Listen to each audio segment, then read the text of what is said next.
Muito bem, agora vamos chegar no conteúdo mesmo do que é feito essa semana em demonstrações. Porque isso aqui, primeiro, né, queria que vocês tivessem uma ideia mais clara de para que a gente está fazendo isso. Segundo, desmistificar algumas coisas, vocês saberem olhar para demonstrações com um olhar um pouquinho mais benevolente, um pouquinho mais suave e mais variado, né? E, por fim, aí sim, vamos no conteúdo. O que a gente trata essa semana é o que a gente chama de tipos de demonstração. Né? Aqui a gente se concentra em proposições do tipo P implica Q, C então, porque 99% das propriedades matemáticas, não só matemáticas, mas enfim, da ciência e tudo mais, se esse monte de coisas, então isso. Né? Acho que se eu for com a mão muito longe, vocês não saem da câmera. Mas, então tem uma série de premissas, né, de antecedentes, tal, hipóteses que você assume, e a partir delas, com propriedades que você conhece, você vai tentar chegar na conclusão. Tá? Então tem esse formato, né? Você pleiteia que vale aquela conclusão. Então é bom tentar entender como é que se demonstra, como é que, assim, do ponto de vista, camada lógica, até chamei, né? Não estou olhando nem para o lado conceitual, nem para o lado técnico, até porque isso depende do contexto. Se eu estou falando de aritmética, de polinômios, de funções, de estatística, contexto. E a lógica não entende contexto. A lógica só olha para o argumento. Né? Então, agora estou na camada lógica. Eu quero ver o tipo de demonstração de proposições desse tipo na perspectiva lógica. E a gente fala de 3 tipos fundamentais. Na vida real, uma demonstração mais longa, mais completa, envolve, em geral, as 3 coisas meio misturadas. Né? Mas vamos entender cada uma delas, esse é o propósito dessa semana, para poder avaliar, inclusive, demonstrações mais complexas. Né? Então, a primeira é a demonstração direta. Eu vou dar um exemplo numa mesma proposição, eu vou demonstrar dos 3 jeitos diferentes. Tá? A demonstração direta é seguir o que a proposição praticamente está colocando. Se vale P, então vale Q. Então, eu vou assumir que vale P, que a proposição P é verdadeira, uso isso como informação. E, com essa informação, e com tudo que eu conheço do contexto, técnicas e tudo mais, eu vou tentar obter, necessariamente, a proposição Q. Né? Então, é direta porque você assume a hipótese, né, o P, e tenta concluir Q. Né? Você vai diretamente neste sentido proposto pela proposição. Proposto pela proposição, meio feio. Né? Essa é direta.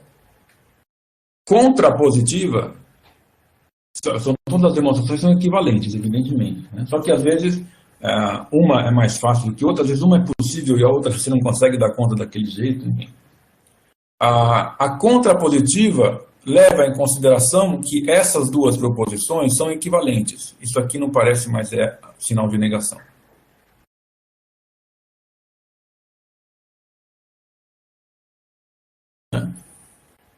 Essas 2 proposições têm o mesmo valor verdade. Ou são ambas falsas, ou são ambas verdadeiras. Então, provar uma ou provar a outra dá na mesma. Né? Do ponto de vista lógico. Na vida real, às vezes você não consegue trabalhar com a informação P, mas você consegue trabalhar com a informação não Q. Né? Então, tem demonstrações que, desse jeito, pela contrapositiva, é mais fácil do que por isso aqui. Contrapositiva é justamente demonstrar neste sentido. Né? Quer dizer, você assume uma informação dada que é falsa, você assume isso, e com essa informação e com técnicas que você tem à disposição, você tenta concluir que P também é falso. Né? Então, a diferença entre essas 2 é o que você assume como informação dada e aonde você tem que chegar com ela. Na direta, você assume P e tenta chegar em Q. Na contrapositiva, você assume que Q não vale e tenta chegar P também não vale. Né? Como eu falei, vou dar exemplo volta em seguida. E a última, que muitas vezes é confundida com a conta positiva, é redução ao absurdo. Tá? Ou, em algumas listas, é chamada também de demonstração por contradição. Né? Esse exemplo 3 aqui é típico. Né? Esse aqui existem infinitos primos. Eu não posso mostrar infinitas coisas para vocês, porque eu não... Bom, eu até poderia, na verdade. Aqui a gente não tem uma fórmula para os primos, como eu falei. Né? A ideia da redução ao absurdo é assumir que o que eu quero provar, e tudo isso aqui... Deixa eu apagar aqui para não confundir. Não, aqui... Não, fio. Porque eu já tinha voltado. Deixa eu voltar para essa um pouquinho para poder apagar. Isso aqui é feito com várias camadas e às vezes eu esqueço que eu estou numa outra camada, tenho que apagar a camada anterior, mas ele não deixa eu apagar a camada anterior. Então a ideia é negar tudo isso, essa proposição como um todo. Não vou nem negar P nem Q, eu vou fazer algo semelhante, mas eu não vou olhar para ela separadamente, eu vou olhar para toda a afirmação que eu estou querendo demonstrar. E vou negar ela em bloco. Vamos supor que o que eu quero mostrar é falso. Nesse caso aqui, existem infinitos primos. Vamos supor a negação disso, ou seja, existe no máximo um número finito de primos.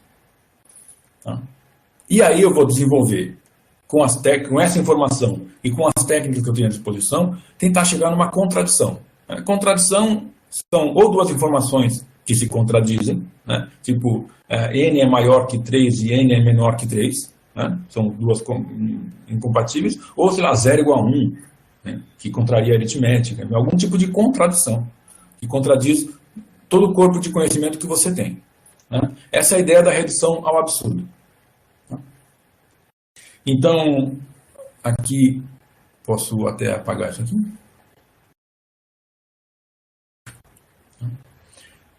Eu vou mostrar o seguinte exemplo. Eu vou usar a mesma proposição. Talvez tenha um comentário. Vou usar a mesma proposição, demonstrar dos 3 jeitos diferentes. Né? Aqui, ok, também, se vocês quiserem observar como eu demonstro, mas principalmente a parte mais importante é como eu construo inicialmente a minha demonstração. Certo? Então,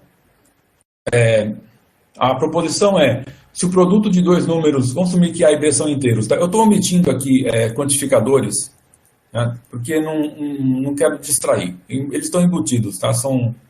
Eu estou querendo dizer que para quaisquer números inteiros A e B, se o produto deles for par, um deles pelo menos é par. Ou A é par, ou B é par. É isso que eu quero provar. Como é que eu faço isso da maneira direta? Então, pensem principalmente na construção que eu vou fazer. A minha hipótese, o que eu vou assumir como informação é que AB é par. Né? Ou seja, AB se escreve como 2 vezes N para algum inteiro que eu desconheço. Aí. Né? A minha tese, o que eu quero provar, vocês não precisa fazer desse jeito. Né? Aqui é importante como você pensa. Como você escreve, isso é uma outra discussão. Né? A minha tese é que A é par, ou seja, A é igual a 2K, ou B igual a 2H. Vou usar números diferentes para não me confundir. Né? Para algum inteiro K, o A se escreve desse jeito, para algum inteiro H, o B se escreve desse jeito. Isso eu quero provar. Né?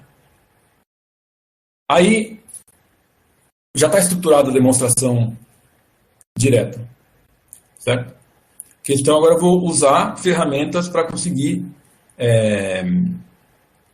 verificar isso. Tá? Acho que a maneira mais fácil, semelhante ao que eu fiz antes, eu vou escrever A como 2K mais um resto. Esse resto é 0 ou 1. Vou voltar lá para o fundamental e fazer divisão de novo, que eu estava fazendo antes. Aqui, de novo, olha, a demonstração em si, ela não é tão importante, tá? O destaque mais relevante aqui é como eu estou demonstrando, no sentido lógico. Aí o resto é bônus, tá? Então, se eu fizer AB, aqui eu vou fazer a conta inteira. Eu não fiz no outro exemplo porque era menos importante. Se eu fizer a conta correta também, é melhor, né? Aliás, vocês vão descobrir ao longo do curso que eu sou péssimo de contas, tá? Contas com letras, em geral, eu acerto. Agora, contas com números, vocês vão achar... Vão falar assim, puta, esse cara tem competência para dar aula de matemática. Mas, enfim. Isso aqui, reparem que as primeiras 3 parcelas são todas pares. Eu posso colocar o 2 em evidência. E para não ficar ruído, isso também às vezes serve como leitura qualitativa, né? Esse miolo aqui não interessa em detalhes que é 2KH mais KS mais HR. É 2 vezes uma porcaria, e vou chamar de C. Tá? Não interessa. Aqui. De novo, eu sei, aqui ó, minha hipótese, eu não usei hipótese ainda, hein? Eu não usei nada da minha hipótese, eu só usei a divisão euclidiana, um fato da aritmética, certo? Qualquer número eu posso fazer desse jeito. Tá? Isso aqui, mais ou menos, não é exatamente o algoritmo de Euclides, mas, enfim, fundamentalmente é. Tá? Se eu dividir por 2, eu vou ter exatamente isso, né? Eu vou ter um quociente K e um resto R. B, se eu dividir por 2, eu vou ter um quociente H e um resto S. Isso que eu usei. Mas eu não usei que o produto AB é 2N. Eu vou usar agora. Né? Então, AB é isso, né? 2N igual a isso. Então, agora eu passo para o outro lado, o 2C. Para não ficar muito longo, eu vou continuar aqui. 2N menos C igual a RS. Ou seja, portanto, RS é par.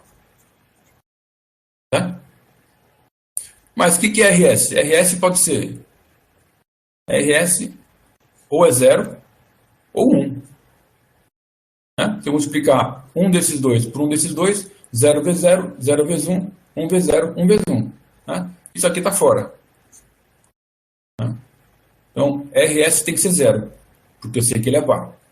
E para ser 0, eu tenho 3 casos. Até aqui, eu não estou usando uma propriedade que a gente costuma usar. Se o produto é 0, um dos fatores é 0. Eu estou fazendo aqui, montando uma tabelinha mesmo, bem brucutu. Né? RS. Né? R é 0,1, S é 0,1. O produto, nesses 4 casos, dá isso. Os casos em que dá 0, eu tenho ou R é 0, dá esses 2 casos, ou S é 0, que dá esses 2 casos. Aí, então, estou concluindo, olhando para a tabela, de maneira bem rudimentar, né, que ou isso aqui é 0, e, portanto, eu concluo que A é par, ou isso é 0, e eu concluo que B é par. E, desse jeito, eu demonstrei essa proposição. Então, reparem que o que eu fiz, e essa parte importante, eu assumi que isso é verdadeiro. Usei técnicas do assunto envolvido para concluir que isso é verdadeiro. Por isso eu chamo essa demonstração de demonstração direta. Ok? Essa tabela estará nos museus futuramente. Muito bem, acho que nesse tipo de demonstração não tem muito problema. Deixa eu limpar um pouco aqui para a gente poder fazer. Só que essa tabela ela não vai ficar no PDF. Olha só como é que ela vai entrar para os museus. Vai ficar no vídeo. No vídeo vai estar. Né? Vamos ver então. Acho que não tem nenhuma dúvida. Deixa eu confirmar. Não. Ou se tem, ninguém quer revelar. Vamos ver pela contrapositiva.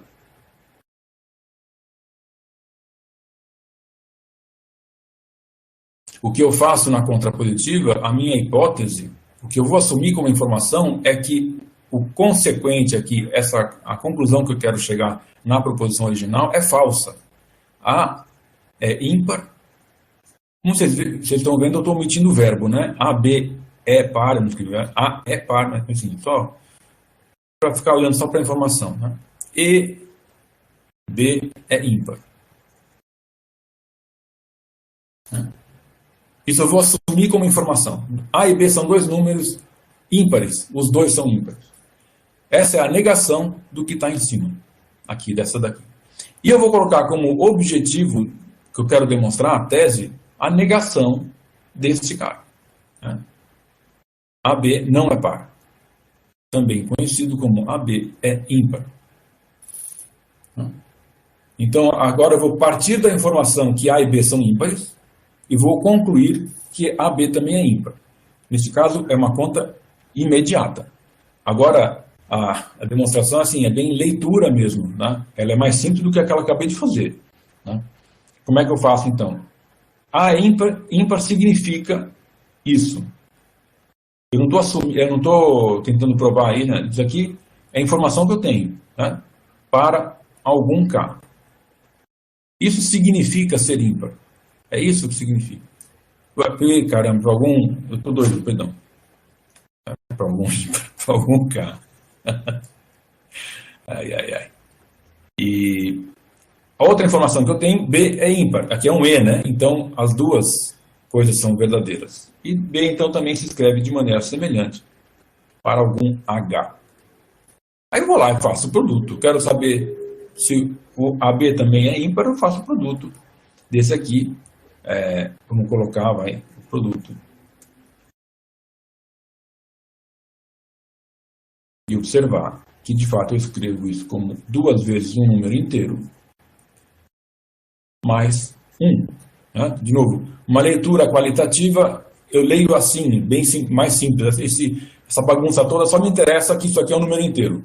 Eu chamo esse número de C, só para enxergar. Isso aqui é ímpar.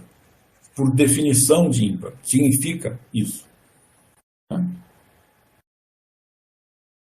Então, eu provei esta implicação. Se A é ímpar e B também é ímpar, eu concluo que AB é ímpar. E a demonstração foi bem simples. Né? Então, mostrei a proposição original, não de forma direta, mas de forma contrapositiva. Ok? Faz sentido? Está claro?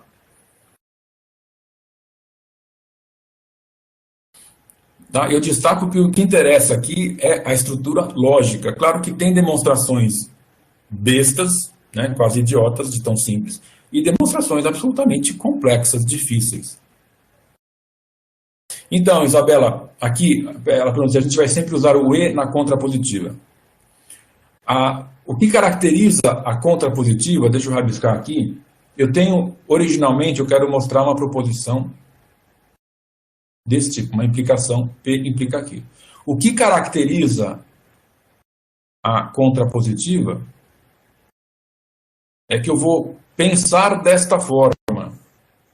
Eu vou demonstrar, na verdade, isso aqui de forma direta, esta implicação, e não esta. Né?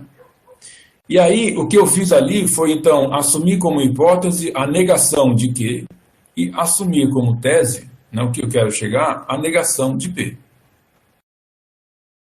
Circunstancialmente, né, se eu olhar para essa negação de Q, no caso específico da proposição que eu estou trabalhando, a proposição Q, que é essa daqui, ela envolve um ou, isto ou isto.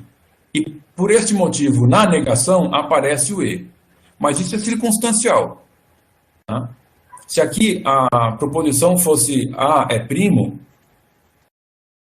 não ia aparecer um E aqui na negação. Tá? Então, esse E, se é eu imagino que é desse que você está falando, porque é o único que aparece, se não for, me corrija, ele não tem nada a ver com a contrapositiva, no sentido digamos, original do que é a contrapositiva. É circunstancial, porque a proposição que eu quero mostrar é essa, especificamente. Em outras, pode não aparecer. Esclareci sua dúvida?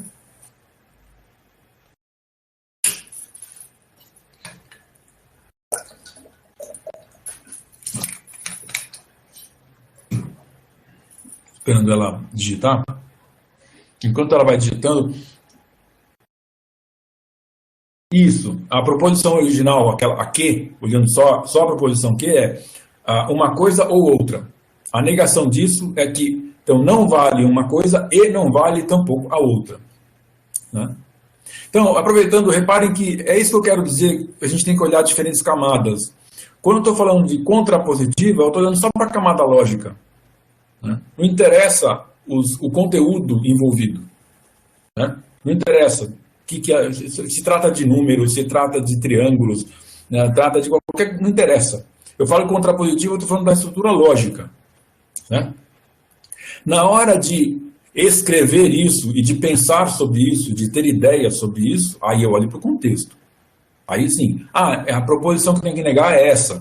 Como é que é a negação e o que significa essa negação? Aí é outro capítulo, né? Então, quando eu falo de várias camadas, é isso, você saber separar, até porque quando você olha tudo num bolo só, às vezes a dúvida da Isabela tem um pouco a ver com isso. Você às vezes não consegue separar o papel de cada coisa, o que é geral, o que é a ideia primeira, ou a primeira mais geral, e o que é específico.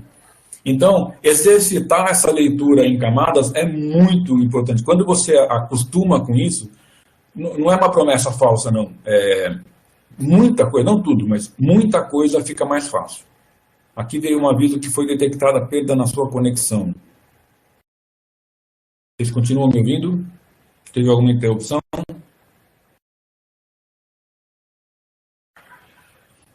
Estamos ouvindo. Muito bem. Tudo normal.